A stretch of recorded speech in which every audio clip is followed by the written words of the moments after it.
I'm Tamika D. Mallory. And it's your boy, Mysonne, the General. We are your host of TMI. Tamika and Mysonne's information, truth, motivation, and inspiration. New name, new energy, but same old us.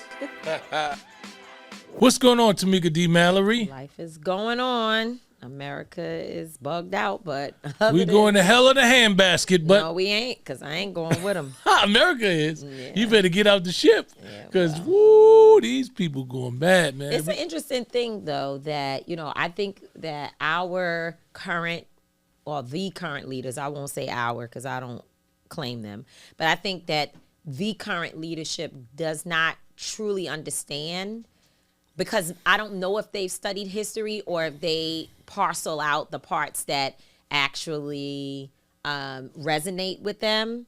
So they may have left out how every time they try to destroy other people for their own survival or their own gain, everything falls out. Like the bottom falls out. It never works. They always hurt. Their people hurt. They suffer, and they end up turning the world against them. And we have seen this happen over and over again. And I maybe they don't care. Perhaps it's their intention wholeheartedly. Maybe they think they have some new flavor or a new system or a new strategy. Maybe it's us. You ever think so? Because this is what I'm saying.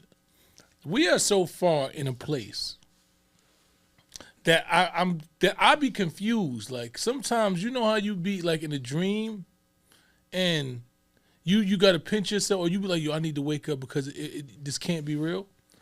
And this is how it is right now. So I'm thinking maybe it got to be us, because there are so many people that don't believe or acting like this shit ain't happening that we do. Well, someone said to me, I was on a thread with a lot of important black folks. And when I say important, I don't mean that they're any more valuable than anybody else, but they do a lot of big things. And we were all talking, and I said, it feels like not enough, because they were saying it's time for us to organize the next level of our resistance, right? And so they were talking about what that looks like. And I was like, do we really think that folks are ready to move in that direction? Because I feel like so many people around us are just not even really paying attention. And this person on the thread responded that more people know than you think. They just have no idea what to do. And when people don't know what to do, they don't even want to deal with the full reality of what it is that they're facing. And so I said, you know what, I have to not so much own, but accept that it is us, because we have foresight that we've been given, that it's actually a calling. It's almost like a spiritual spell, if you will. Like they tried to say that Harriet was receiving or whatever spells, or under a spell. But it's not so much that, it's a spiritual thing that was happening to her, because God was giving her vision to be able to walk the planks that other men and women could not lead. They couldn't walk it, and they definitely could not lead it, right? And so that spiritual gift that we have helps us to see things beyond what another person may or may not be able to see. And even if they can see it, they have no idea what to do with it. There were many people on those plantations that said, we need to get the hell out of here. Some of them sat and actually dreamed about what it would look like to get going. But when someone came to them regularly talking about, we got to run, we need to leave, this and that, some of them people are like, man, I'm not getting ready to sit here and keep going back and forth with you about this. This is our reality. This is where we are. I need to be able to make sure Master's not raping my daughter or my son, not upsetting, the ma'am, or whatever they used to call him, the wife, or not creating any problems. I still need to make sure they sneaking and reading, they learning or whatever. I don't have time to do that and focus on your far-fetched idea about what is next. However, when Harriet and others who were ready for the move come along, you'll find that more people are like, okay, well, God dang it, let's go. What's game? What we doing? And I think that that's some of what we see happening right now. I do hear some of that. There's a lot of people that, like, I see on social media, and I just like to inform, because, that's just what I do. I post things that I I do the research and I say, okay, look, this is what happened. Thought-provoking. And then they come on and be like, so what are we doing? What's the next move? And it's like, what are you doing? So why are you posting this? And it's like, sometimes you just need to have the knowledge, right? And we have to plan. We have to strategically plan. I just want y'all to know the shit that's actually going on. So when people saying this ain't happening, this ain't happening, I want you to know this is exactly what's going on. And I'm strategically saying, okay, I know that things had to be done. And like you said, there's a lot of us that are on these threads and in these rooms having conversations with the thinkers and the doers about what the next level of resistance is going to be. And I've been just paying out in my mind. I know what it is that I have to do. I know that there's a contingency of men, especially black men in this country, that need to be organized in a certain way. Young black men just need to be able to understand where we are to protect our communities. Not even about anything, about just protecting our communities and understanding the duty and what it's going to take to do that. So, and I know what that is going to take. And every day I wake up and it's like, yo, I know what I'm being called to do in this moment. But, so that's why I was saying, like, is it us? Because sometimes I be thinking like, yo, this shit this can't really be real. Like, everything in the last probably 8 years I've seen, like ever since the beginning of Trump, like I've been seeing this shit. And I was like, and I've been telling people, I don't know if people understand the seriousness of it. And people like, some people, whatever. And now every day it just moves more and more towards what is the visions I've already been having. So sometimes I'm like, maybe I'm just bugged out. Maybe I just think some shit is happening and it's not. Maybe because what if you ever think like in an alternative universe that we just all wrong? Like, what if we just all wrong? I know we're not. And see, like Angelo, co-founder Until Freedom, for those people who don't know, attorney Angelo Pinto. There have been many times in our threads where everybody is arguing and or debating, discussing, like, what do we do? How do we stop this, that, and the third? And this is predating Donald Trump's second term. This was during Biden, during other things that had nothing to do with who's in the White House specifically, but it could have been a state issue, right? Where we're talking about, like, how do you deal with Daniel Cameron in Kentucky? How do you deal with something, voter suppression in North Carolina? And we would be anxious about it and having large debate. And Angelo would always say in his thought-provoking ways, he would say, maybe it's meant to burn down. Like, we might be putting ourselves through all of this anxiety for something that we cannot save. And there was a time when, even though I wholeheartedly understand it, I don't know, I don't want to use the word resent, but it definitely gave me chills that what do we do? Because what we know is that in the midst of the devastation, our people will be harmed. There will be a lot of people who won't make it. I mean, let's just put it, since we going back and we're talking about history, even when you think of the resilience of our people that came here or were forced here, were trafficked here on ships from Africa, there were a lot of people who made it, who, our ancestors that figured it out. They made it across the waters through the worst times. And, and somehow or another, they got to the United States and built and had children and families. And here we are, the lineage of people who made it, right? But how many of our people, the millions and millions, did not make it? They died in that middle passage. And that's the thing that chills my bones, because I know that while we understand where America is heading, we know where it's going. And we know that we can no longer build back what currently stands, because it's done. It's over. A lot of people don't understand it. They don't see it. Again, that vision, they may not be reading. They're not that deep into it, but this thing is coming down. And as it does, yes, we have to embrace it, but you also have a desire to try to save as many people who don't know that they're inside of a house and the house is burning. You're trying to get them outside. You're trying to be like, come on, let's get to safety. So there's a lot that goes into having that vision, and And I pray for us, those of us who do have it, because it's a heavy burden to walk around knowing that what we currently see in front of us will not be, and we have to build whatever it is. And by the way, they are hoarding all the resources that we have, which is our tax dollars and other things that we have. They're hoarding it for their own survival. So because they've already anticipated. They already know where we're going. And so therefore, the main work that is in front of us is not the building.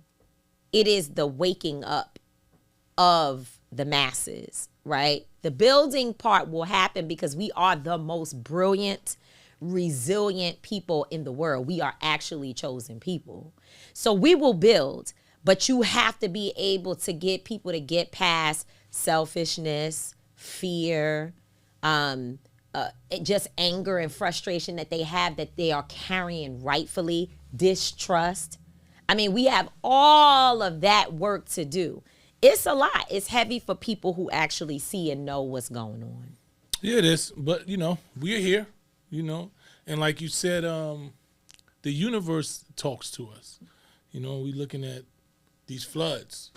Mm-hmm. Floods have been happening. A lot of our prayers go out to Jamaica, one of my favorite places in the world. I love Jamaica. Love Jamaica. And it's like when you see the damage that's happened in Jamaica, it was crazy. Like, You kind of look like you got dressed today with your Jamaican outfit on. Well, listen. I mean, wagwan. You kind of look wagwan. You put me in the mind. Trevor. My name Trevor. My name Trevor. Yeah. So much love and prayers go out to Jamaica, the whole Caribbean. I know Cuba, Haiti. They received or experienced a lot of damage over there. I don't know the toll of life's loss, but I know I'm just looking how it tore down things. It reminded me of Katrina. It gave me the same feel that happened in Katrina. So, definitely our prayers go out to our brothers and sisters over there. And then this weekend, I seen that there was flooding inside of Brooklyn. Mm-hmm. And I was like... It wasn't just Brooklyn. It was all over New York. Because even going towards... JFK, the highway was shut down. People was walking with their suitcases trying to get to the airport. You don't know because you weren't here. I was not here. I was on a pilgrimage. Shout out to Freedom Together. We went on a 5-day retreat in which we studied the principles of nonviolence, Kenyan nonviolence by Dr. King and his philosophy. It was about good 250 of us. So we was on the Alex Haley farm. Mm-hmm. Shout out to them. It's a beautiful farm. It's where he used to go to write and think and just create. It's just the energy there is just amazing. Mm-hmm. And I have to admit I have a different level of understanding and respect for Kenyan nonviolence. Someone who always was like, I'm more Malcolm than King. And I still believe in a lot of principles that Malcolm had. But after really studying Kenyan nonviolence and understanding the power and the mental strength that you have to have, it's not even physical. There's a mental strength, and it's pretty much a God-type strength. Because when we talk about the sacrifice that Jesus Christ made, and that's if you follow Jesus and you're into the Bible, and you think about Jesus sacrificing himself on the cross, right? And him saying, forgive them for they know not what they do. And you looking at that and you listen to the principles of Kenyan nonviolence. They're really based in the level of discipline and love for humanity that Jesus had. So there's nothing weak about it. Like, it's when you sit there and understand, when you listen to the principles, it is really just like, wow, this man had a different level of discipline. And you see that he studied Gandhi and Thoreau and people who actually put that into practice and just started to live his life and created his own. What he did was he took certain principles from them. And then he created Kenyan. He created Kenyan. Like he said, some of those I don't agree with. This I don't agree with. But these, I want to take these principles and create. And I said, you know what? when I listened to King of Nonviolence, I said that's something that I would do with King of Nonviolence, because there are a lot of principles that he have and steps in which you would implement it, right? And it's powerful, But the only thing that I agree with, and I say that all the time, is in order for it to work in my philosophy, your opponent or the adversary has to have a conscience, right? Because without a conscience, then that person is just doing what he wants to you, and he doesn't care. So you're in King of Nonviolence, you're trying to appeal to the humanity, to the God in somebody, just the empathy inside of an individual that looks at you and realizes, wow, why am I harming this individual that doesn't have harm for me, that's showing me nothing but love, and you believe that because you're a person of love, right? When I think about it, for me, I'm saying that can probably work, because I would never want to impose harm on someone who didn't want to harm me, that showed me levels of love, that looked at me and still, regardless of what I was doing, was praying for me and still telling me they love me. I could never do that. But history shows me that our adversary can. Mm-hmm. Right? History showed me that these are the people that killed our babies and hung them out and busting their heads open in front of the theater like it was a movie. They don't have this level of empathy for me, in my opinion. So I would take those principles and say that would be my first step. See, I want to create something called anti-violence, the Mysonne principles of anti-violence. So I want to tell you I love you. I want to tell you I want us to be on the same page. I want to build a beloved community. I want us to all grow together. I want us to all live together. But the minute that you do something to harm me and threaten my life, I want you to know that I'm going to go 100 times more than you are. I don't know if you got the message. I did get the message, and that's one of the things that they taught us, right? They said that this thing, and as much as I learned, and maybe I might grow past that, but at this point, I've made a decision that I love those principles, right? And want to see those happen. That's what I'm saying. That would be my first step, to engage in that level of love for you, agape love. I want to love you. I want to love you with this level of love that nobody else has for you, and show you that I'm your brother. But the minute that you show me that you're not my brother, and that you're willing to harm me and take the life of me and my family and my friends, then I need you to understand that there's nothing that I'm not going to do to protect us. And the minute that you show me that you are a threat to my protection in my life, I need you to understand that I'm probably going to be the worst thing that you ever encounter. My friend, you always told me this, and I never used to, I never used to not understand it, but now I understand it more. He used to say, my alternative to violence is more violence. Mm. Because the minute that you know that I'm willing to be more violent than you are, then you are less prone to be violent with me. Well, I don't know if that's true. And I do think that the purpose of the nonviolence principles is learning that even when somebody is provoking you, you have to be able to walk away. And that is not showing them that they're more violent. I think that anything you cage, I'm sure even Dr. King, as much as he believed in the principles of King and nonviolence, which I have heard, I have listened, I have gone to seminars, and I understand to a certain degree, certainly not to the extent of you and our sister Tiffany Lofton and Sister Stephanie and others who were there at the... And I got my certificate. And you got a certificate. Definitely. And so I'm sure that even Dr. King would say that if he was in the room with a bear and the bear was coming for him, he would try to figure out how to defend himself, right? So I believe that. And he walked with security, right? Because he knew that there were other people around who could pay attention and try to avert or divert any situation that may have been coming forward to harm him. However, where we fall short, and I say we because I'm a part of that, is where the door is open and we could walk right out of it. But instead, someone's words or actions make us respond in a way that puts us at the same level that they're at. we have to be able, and I'm saying we, because I lack, I know I ain't got it all the way. I'm getting better, but I'm not all the way there. That if that door is open and you are not stopping me from leaving, my ego should not be set up to say, what are other people going to say? You and I talk about this all the time. How somebody else going to feel, what all the things that go through our hearts and minds, how I'm going to let you walk away. That's the part of the principles, is being able to turn and go in the opposite direction. Do you want to hear the principles? Because I think I might know the first. Oh, well, I might please, know. by The me, first by all principle means, tell us. is nonviolence is the pathway of the courageous. I believe that. The second principle is the beloved community is the future.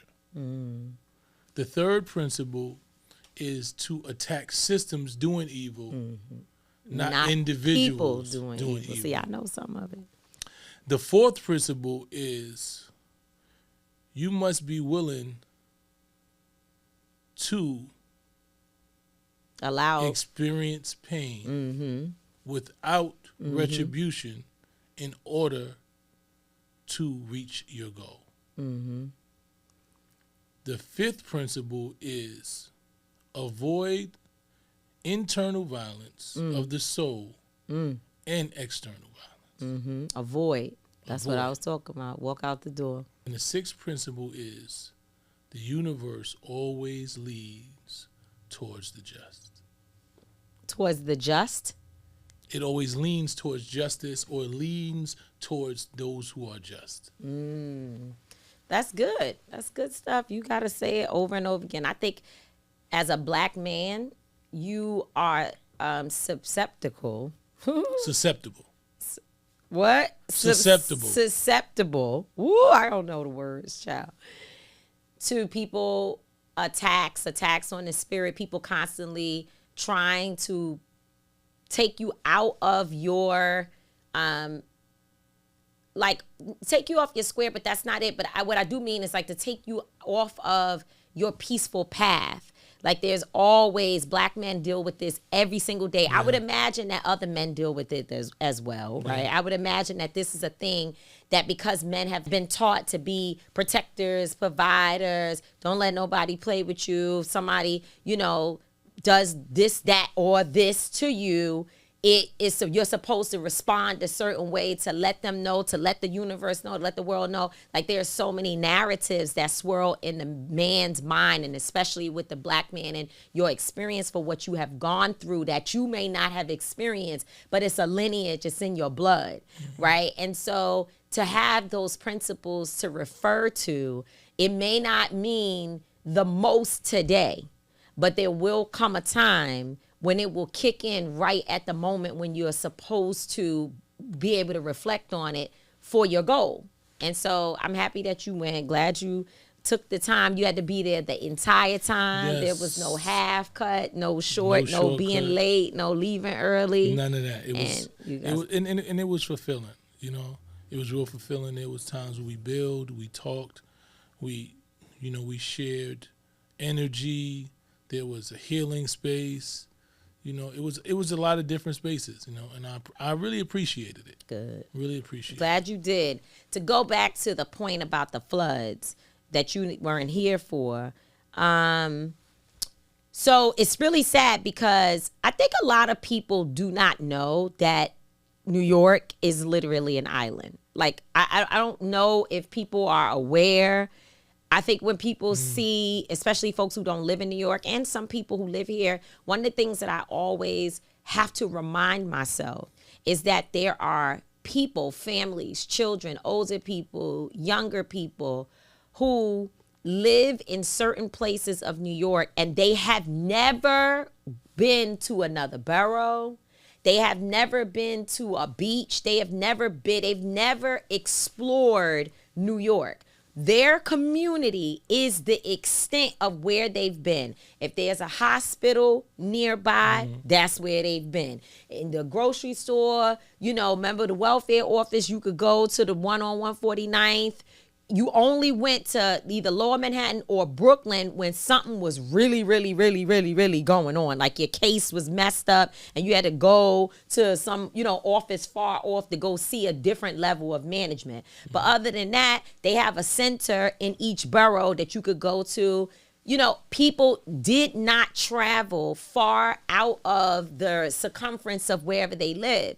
So this idea that folks would know how much water is literally surrounding the entire New York, they're not all aware. We know because we've been to the shores and the city islands and, we know, but everybody doesn't.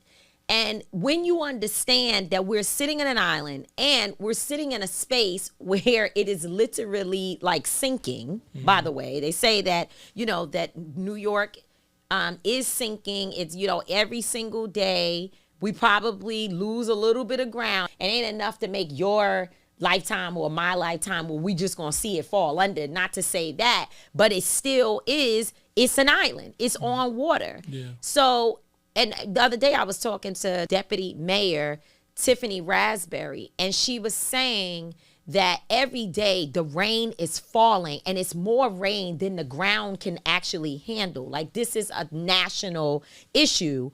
I'm going to say, she didn't say this, I'm saying it, climate. I don't, whatever. Everybody else seems to not know that the weather is literally telling us, as you said to open this, exactly what's happening. Floods and rain and bad weather, fires, it's all happening. So global warming is happening like right in our faces. But so there's more rain that is falling than the drains can actually handle. The drains are probably dirty. People throw stuff down there. You are probably one of those people who just sees a drain, you got a bottle, you got something else, you throw it down there, people clean their Not leaves. to have it in the trash, though. If there's no trash around, that's the only time I do that. but if you understand the severity. But ain't it supposed to be people that clean the sewers? They do clean it, but imagine, my son, every day, you have one or two people, and I don't know if it's every day, I'm not sure how the sanitation process works. But okay, here today and tomorrow, a few people clean it. But all day long, people walking down the street, throwing this down there, throwing the wrapper, like I said, the leaves, anything that's on the street is blowing. Damn it, the rats is down there like crazy because you see them coming up in and out of there.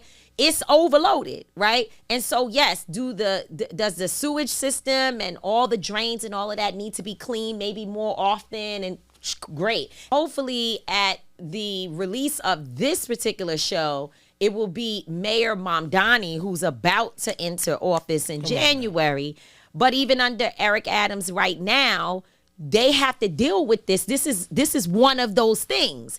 It brings up, well, let me just finish this point. And so you got all of these things that we as citizens don't even think about. And then there's a flood. And now the flood has claimed the lives of two individuals. I think a 43-year-old man and a 30-something-year-old man, one in Washington Heights, one in Brooklyn. One guy was in the boiler room and the other guy was they both were in their basements. The other one was trying to go back and rescue his dog. The water was at the level of, like a level of devastation. Cars under it, buses, water halfway covering them. In Brooklyn and again in JFK, now we learn in Washington Heights.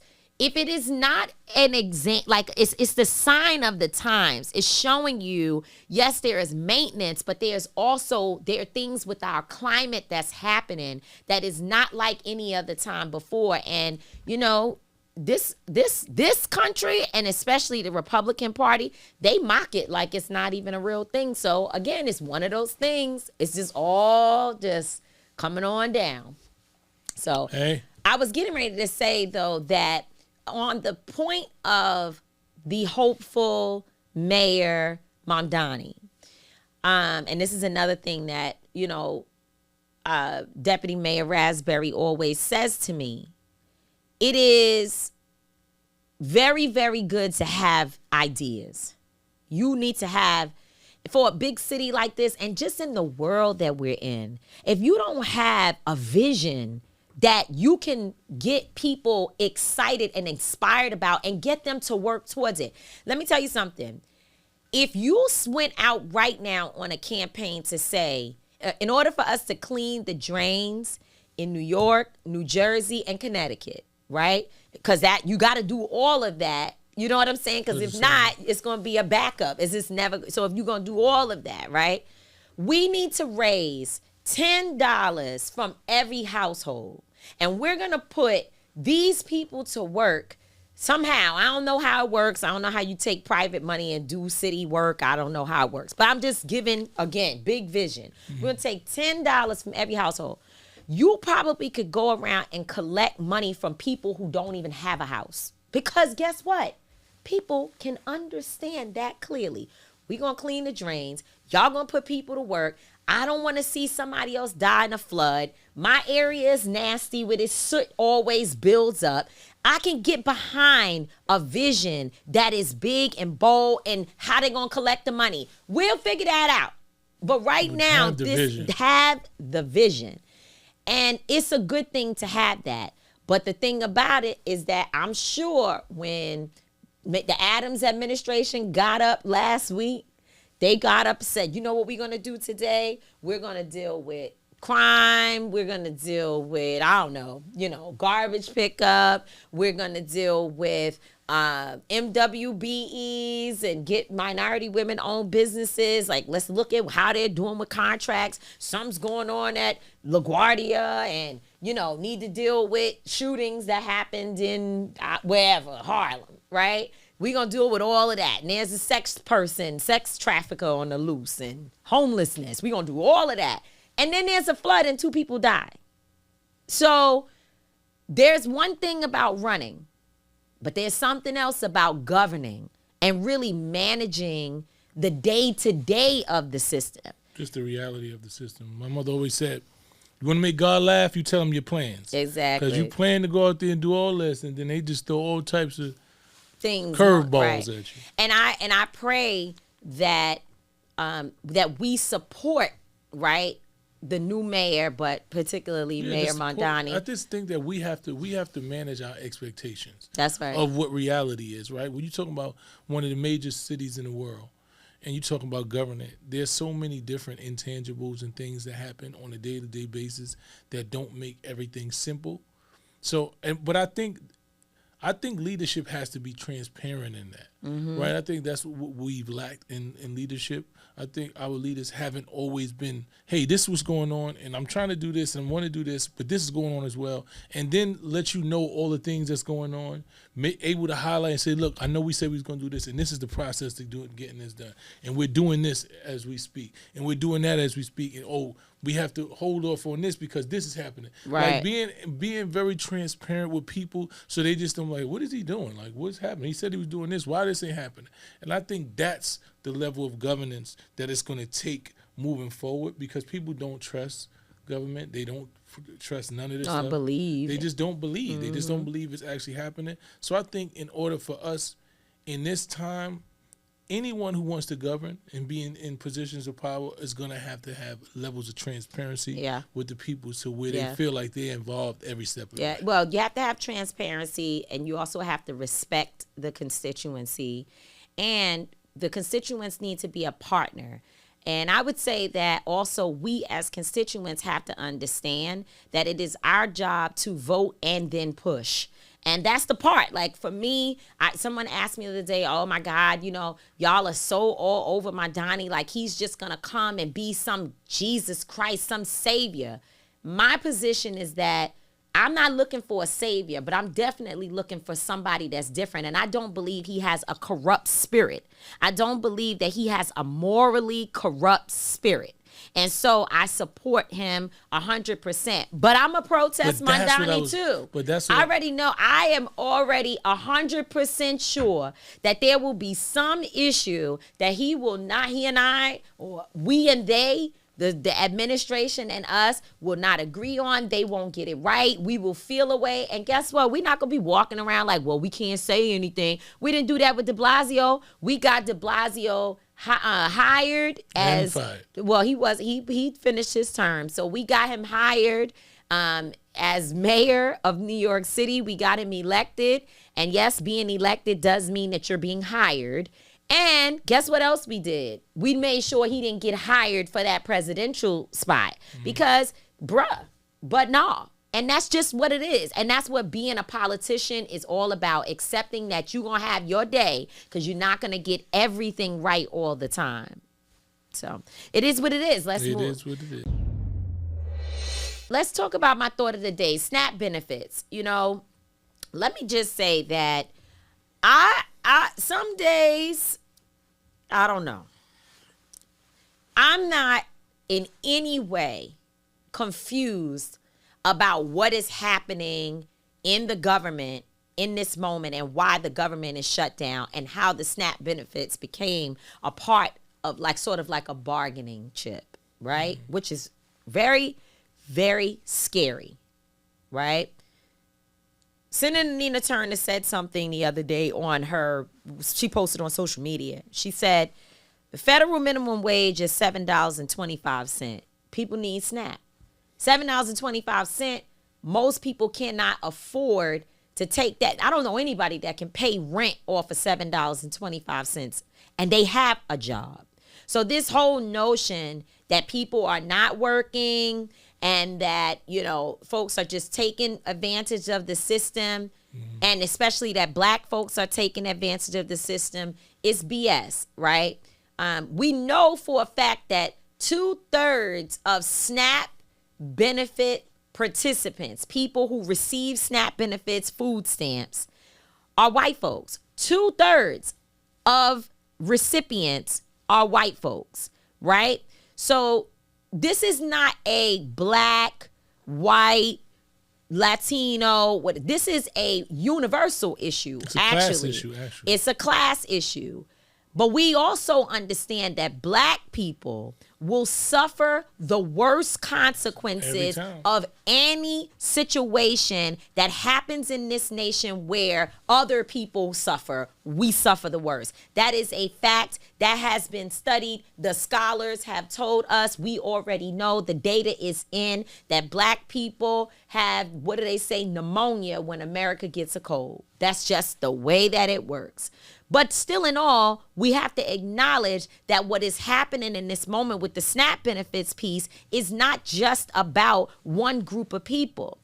Now, I'm not confused as to why it's happening. We know that the Democrats have had to say no to reopening the government, not because they just don't have anything else to do and they're looking for a good time. They are literally trying to stop this big, beautiful bill from proceeding where people lose their health care, Medicare and Medicaid. Now, the Republicans will tell you, oh no, you know, this is only about purging people that are not supposed to have those benefits. And we know they illegal that didn't have it in the first place. We know that they are lying. We know they're lying. Mm-hmm. And the Democrats, they are finally saying, we know we can't let this happen, because with people not having proper health, if you think that losing SNAP benefits is bad, which it's terrible. It's not bad. It's terrible. I don't know that people understand what not having health benefits means. When grandparents do not have medication, when people can't get surgeries, when hospitals are closing, when folks can't get their medical assurances and the things that mental health support services and medication and things that they need. You are talking about sheer devastation. And you know what folks would say? Well, why didn't the Democrats do anything? So they're doing it right now. Right? And unfortunately, the 2/3, well, not 2/3. But do anything like what? What does that mean? What they would say, what, like this, that you had the power to shut the government down, but you didn't. But you didn't have to shut the government down before because you had health care. So why would they have to shut the government down? No, what I'm saying is that when health care became threatened, okay, right? if it would just go forward without pushback from the Democrats, people would ask, why didn't you do anything? Exactly. Right. So I'm saying they are doing something in this moment, which is it's painful. And I know, we know many Democrats, that Democratic leadership and others that are like, this is a painful period. But the Republicans have the full responsibility. They could negotiate. They could come back to the table and say, okay, we're going to take the healthcare portions, and put this as a set aside. We're going to listen to the voices of the people who are saying we cannot in any way fumble on Medicare and Medicaid. It just can't happen. We cannot allow health care to be cut as a part of this sick, demented mindset that these people have, that they don't care about taking care of the people who are the most vulnerable in our society. And a lot of people will say, well, I don't understand because, if all they're doing is purging people who've just been on Medicaid for a long time, they shouldn't need it now. Well, I'm just saying, they'll say, oh, if all they're doing is just purging those people, they're getting rid of folks who are taking advantage of the system. I support that. But then it makes you have to ask the question. Mm-hmm. Right? It makes you it's so crazy, like your face and because everything. It's really just No. But it makes you have to ask the question, who is really taking advantage of the system? It's like when we look at this whole Elon Musk and Doge, like they supposedly found all of these people that was stealing this and that. We ain't seen one of them. They supposed to find billions of dollars. They said, oh, we stole. They stole. We ain't seen one person that stole. They told us billions of dollars came. Ain't none of us benefited from the business. I don't know what's happening. Now we had another purge, right? You don't fire hundreds of thousands of federal They workers. didn't fire hundreds of thousands. Well, thousands are left. You fired thousands of people. 100,000 people left. They was forced out either way. You told them either you're going to take this severance or we're going to fire you. Then you fired some people. So hundreds of thousands of people lost their job. Money is gone, right? You supposedly found the Doge cuts. Now you're telling us about Medicaid. Well, I just want to know, if all of this is happening, where's the money at? Where's all the money that you saved? The saving. Well, the answer to, they would say that we're in a deficit, right? They would say that. But they're not telling you that in this same big, beautiful bill, which is actually the big, ugly bill, they're talking about cutting taxes for the rich to the tune of trillions of dollars. Exactly. So as you cut, if you take the cuts to the rich, right, trillions of dollars, and reappropriate that's what that money, that's what they're going you to do. can pay for health care. That's what you're going to do with health care. The thing is, they're taking the money out of the health care to give it to the billionaires. So if you've been getting all this, so this is what I'm saying. If y'all was getting all this money and you found all of this corruption and all this shit, first of all, ain't nobody been accused of anything. You ain't showed us nothing. You just keep telling us that it's all this money. We ain't seen none of it. We haven't seen proof of such. We haven't seen proof of any of it. Like, you keep telling us shit that we don't see proof. Everybody is stealing except y'all. And only thing we see proof of is that Trump has made more money in office in the last 9 months than he made in his whole life. Yeah. That's the thing that's the only thing that we know that's true. Yeah. The rest of the shit we don't know to be true. So what I'm trying to say is, and then when we talk about the SNAP benefits, I went on my page the other day because I'm so pissed off with the people that's talking about go get a job and y'all want to live off the system and this and that and you lazy and all this. And 90% of y'all that I see doing this, I know y'all lived off welfare. I know that y'all grew up in the same projects that we grew up in, the same communities. I know that y'all not far removed from welfare, that your mother, grandmother was on welfare, and you went to the free lunch like the rest of us. And some of them still getting it now, and they just talking, or they at least one. And some of y'all don't even have jobs. One check away from it. One check away. And not if you understood that most of the people on SNAP actually have a job, right? Because the living wages, like you said, the minimum wage, you can't live off that. Nobody can survive off that. Well, you also have to have some income, some kind of income, in order to receive certain degrees of they don't do that shit no more. Social services. There's no more of that. Look, when you apply for, they send you on job interviews. Yeah, you got to be looking for a job. So they're not just giving you free. So this whole the people are lazy shit is just. And for me, it's like, when did we lose humanity, right? That we just wanted people to starve. When did we move so far from humanity? Like I wanted to have more so I could do more for the less fortunate. But but this is the question that I don't understand about people, right? Why are you not outraged that trillions of dollars will be going back into the pockets or of staying in the pockets of people who have billions of dollars, and you're so ready to demonize the people who don't have much but a $7.25 job, maybe even a $20 an hour job. Even $20 an hour is not enough money for somebody to have an apartment, to put their child in proper daycare or services, make sure they could play a little football, a little basketball, sing or play a flute. That is not enough money. So why is it that there is so much smoke for the people on one end of the spectrum who are the most vulnerable, the people who have the least, the most under-resourced individuals, and you're not upset that they're cutting taxes to give billionaires the tune more of billions. Trillions of dollars for people who already have money and won't suffer a bit? This is so hard for me to understand. I'm lost. Like, maybe it's me.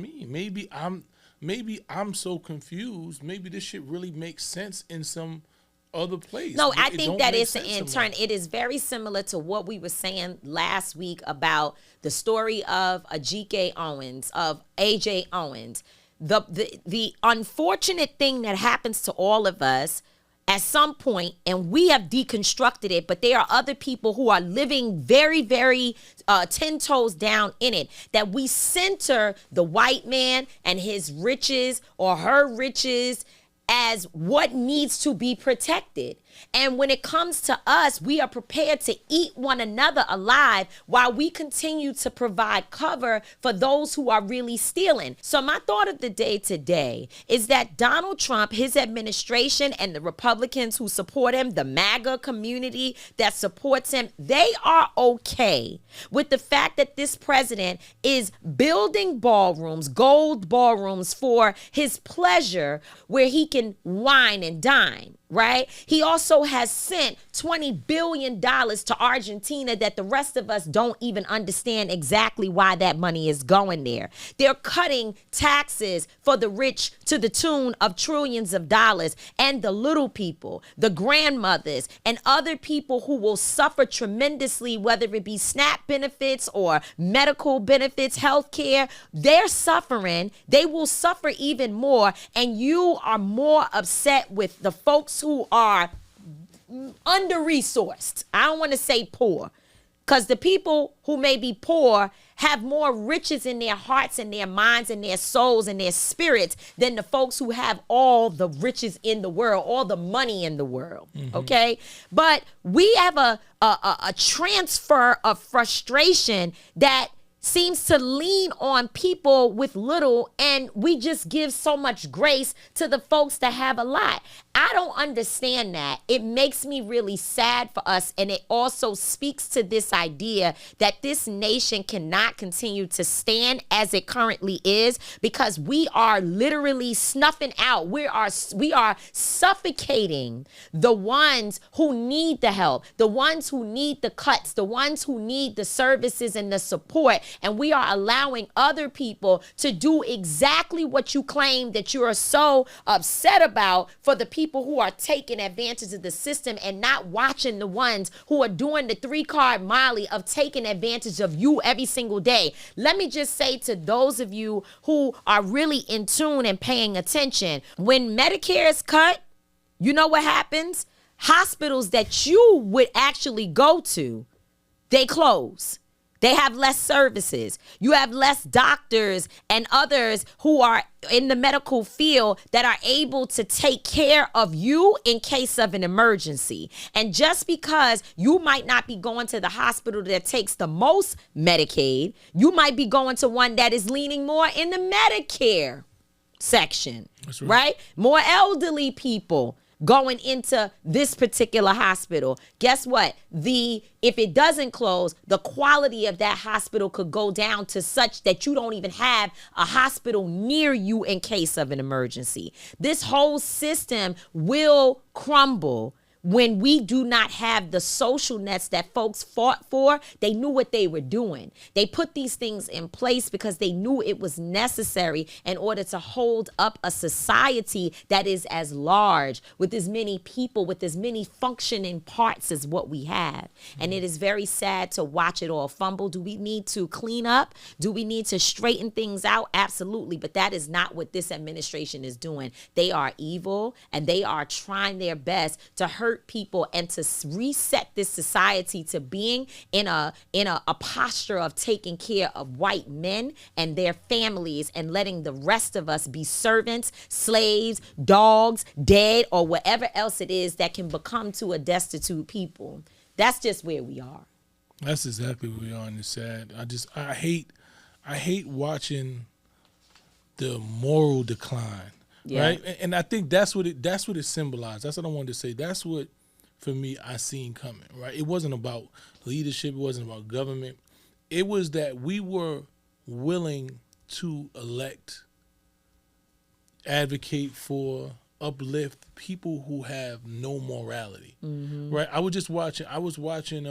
Somebody put a video of Obama just laying down with the kids playing. He was on a rug with kids, like. Obama was not perfect by a long shot, right? We had issues. He didn't do this right.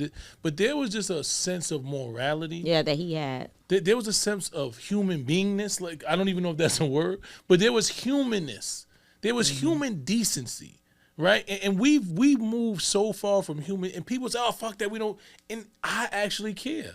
Like, I care about human decency. When Obama was running against Mitt Romney, right, I wanted Obama to win. I was all for, but Mitt Romney seemed to be a decent man.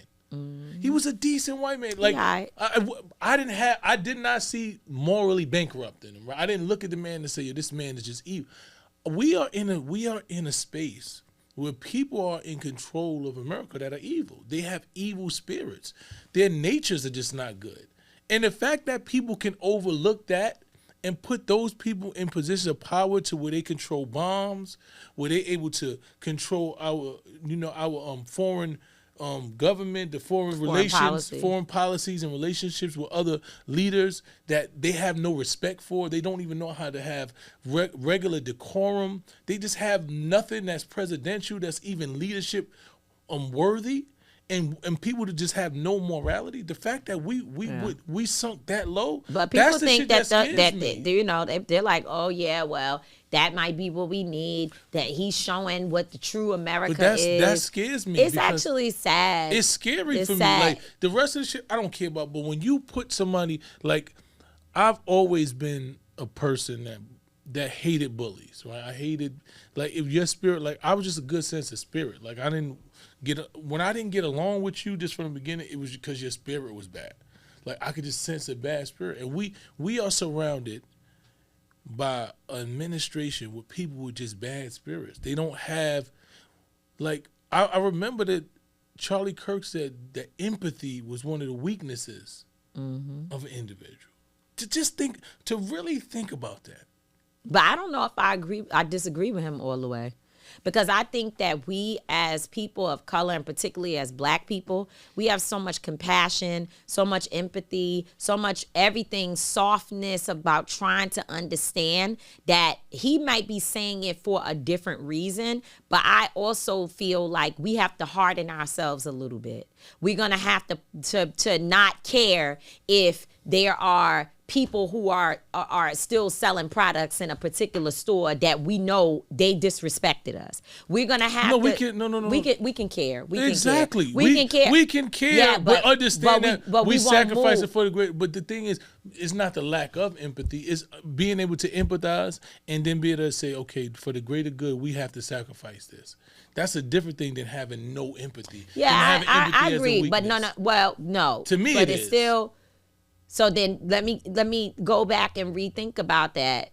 I don't think that I still agree that the empathy is a weakness. I don't believe so. I think so. I believe it's a superpower. I believe that when you I'm never gonna probably depart from it, right? But I sometimes feel like it cripples us. No, but the thing is this. That's what I'm trying to tell you. And that's why my thing is nonviolence. Is in between Malcolm and in between Martin. And both of them had lots of empathy. And they did. But the thing is, the only difference was once you identified yourself as a enemy of Malcolm, he treated you like that. He wasn't trying to find a middle ground. Once we know you the enemy, you got to stay there. Well, it depends on which enemy you're speaking of. Yeah, but I'm talking because even when we watched the setup of him being murdered, he had empathy for a man who was yelling out to him, right? And that man wasn't being nice to him. That man didn't come there and try to say, "Oh, brother, I need your help." That man was talking crazy to Malcolm, and he still in that moment had empathy. And one would say that was the moment when, well, we know for sure, well, this is a movie. I've never studied anything that proved to me or that I paid attention to that said that was the moment when they are sure that his boundaries and security was being tested. But if we go by the movie, it was in that moment that they were able to see what will happen if I go in there and just start bugging and wilding out, right? And talking shit to, are they going to shut me down, knock me on the ground and drag me out? Or is he going to give me audience? Because if he gives me audience, then we know that it's a sensitivity in the room. But it is always. But the thing is this: you can't lead with you. You don't allow the people that you lead in the to have a dialogue with you, right? So that's I get it. Those are levels of leadership. But now, if you watch how they move, if you do that in one of the rooms now, you gonna see them FOI boys they're gonna be on you. You ain't getting far with that. So that's what I'm saying. There's a learn, but I never think that empathy is a weakness. I guess not. I guess I appreciate that. Once you identify something as a threat to you, then you have to treat it as a threat, right? So that. Empathy is not the lack thereof consciousness. I mean, empathy is not a weakness, and I'm not saying that we should allow our enemies to get close enough to harm us, right? I don't think we should have naivety either. We should not be naive, right? We should also be aware of who we're surrounded by, but we also have to have empathy because we want that level of empathy. That means when you lack empathy, you can't really love, right? If you don't have empathy, how could you really love something, right? Well, if you don't have empathy, you lack compassion. Well, how do you? I don't think there's any real way to have love for something when you lack the presence of empathy. Okay. Well, I'm not going to argue with you. I think that is a good way to describe it. And that thought about empathy really brings us to another topic. That's the TMI. Now, I be trying to halfway mind my business because we have so much going on with all of our work and projects and everything that we're involved in. But I pay attention to what's happening in the culture. And several weeks, even maybe months now, of back and forth between Layla Ali, the great, and Clarissa Shields, who's also great. And I just wanted to say, as I just kind of read and listened to all the commentary, I wish that both of those sisters would just stop. Don't respond to one another. Don't say anything else about one another. I understand that in boxing, it is part of the vibe of how you pump up to whatever. And if they were to have a boxing match in the next year or 6 months, of course, everybody would have anticipated it from the back and forth. So I get it. So people don't need to send me a whole bunch of messages like, you don't understand. This is how boxing goes. I get it. But there is something about the age dynamic of, Layla Ali being a little bit older, a different sort of category to me. And I'm not talking about in terms of skill and talent. I'm just saying just as a woman. And then Clarissa being a younger woman, I just hate to see it. I hate to see it. I feel that it translates from what might be considered just boxing talk to actual culture and how younger women and older women are communicating with one another just in everyday. Like I see it, the same kind of stuff that goes on over there, I see it happening on 5 or 6 other social media pages in a day where the lack of respect whether it be elder, you know, whichever direction. And it really bothers me, not even just because it's a little bit of beef and tension. It bothers me because we are living in a society in this moment where people literally have to wait to see whether or not, and now we know the government is going to give you food. Like whether or not people's tax dollars are actually going to be repurposed for the things that you need, the social services that our communities need. It makes me cringe just to watch these two beautiful sisters go back and forth and say whatever they're saying. It doesn't matter. It doesn't matter who's right or who's wrong. I had this conversation in the group chat with the girls. They like Clarissa's being disrespectful. It has gone beyond boxing. Now she's being disrespectful. Then I got people in the chat that's like, Layla needs to stop entertaining it. You know, she's also being disrespectful. Everybody has a different perspective. To me, I don't care who's right or who's wrong. I just want us to be in a posture as a people of understanding the weight of the seriousness of what's going on around us and not allowing ourselves to be used as a tool of distraction in the moment when we know that people really need to be focused. Like if you could get all these people to listen to you talk beef back and forth, then damn it, sit down together and talk about what happens when we need to provide mutual aid in our communities so that people have food and healthcare services that, you know, old stuff that grandmama and them used to do to take care of a sick person who couldn't go to the doctor. That's just what I feel like we got to call ourselves to in this moment. And maybe I'm being too optimistic. Maybe I'm being too idealistic. Maybe I'm trying to take people out of their enjoyment and their entertainment. But I feel, and I'll just stop here, that we've enjoyed a lot and we should continue to have some joy. But we've got to be a little bit more conscious about the time that we're in. Listen, I don't really have much to talk. Those are two women having their issues, and you spoke from especially a black woman's perspective.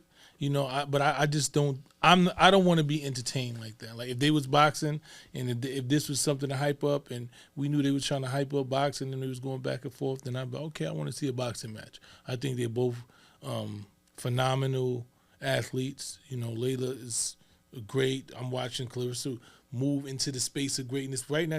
There's nobody in, so I understand in her perspective. You know, she's constantly being prepared to the great. So maybe that's an issue. She want to be able to fight her. Maybe she figures she could fight her, and I know she has love and respect for her because she wouldn't have wanted to fight her if she didn't respect her. She knows she's one of the greatest ever to do it. So I understand all these things, but I just don't want to be entertained at the detriment of either one of them. Yeah, you know, and that's just how I am. And that brings me to my I don't get it. Like you said, we got so many things going on that I don't want to see our legends going at each other. These two legends just going beefing at each other because we have Donald Trump. I'm so tired. I know, right? It's like Donald Trump. They have blown up 14 ships since September. And again, back to your point, there's no proof. Like, you know how back in the days when the police would like they would say, "Oh, we busted a drug ring," and then they have the news. Yep, you see the drug on the table, and sometimes it was fake but lies, everything. At least they had to do that. Yes, they don't even have to. This man has blown up 14 ships since September. Killed more than 62 people, including nationals from Venezuela and Colombia, and nobody has had a day in court. They told us that the ships had drugs. Yeah, we don't know the ships. We don't, and people from the Venezuelan government are saying that these were regular ship people that just sails. This was out just shipping. I mean, fishermen that was just out at the sea. And they have blown up ships. I have never in history heard of no shit like this. Where you saying these is drug dealers, you ain't got one drug, You ain't got the dealer, Well, and they just so all they dead. saying it got blown up. They blowing them up in No, the I'm saying, water. are they saying the drugs were blown What up? else they gonna say? They blew the whole ship up. Tamika, are you listening to what I'm saying to you? Well, some of them is the little boats. Tamika, listen, that's what I'm trying to tell you. You These said boats ships. They not ships. These is boats. These is little boats. These is not ships. I'm saying that there are probably, you could probably fit 8 or 9 people on these boats, maybe 10. And they're going across the ocean. They're going, and all you see is boom. Now, ain't no drug cartel that's smuggling kilo after kilo, shipping it in on a little ship, a little boat, a fisherman boat. Well, they might. What might you? You understand there's no security behind it. You on a little boat that's just going across and you got multi-millions of billions of dollars. What?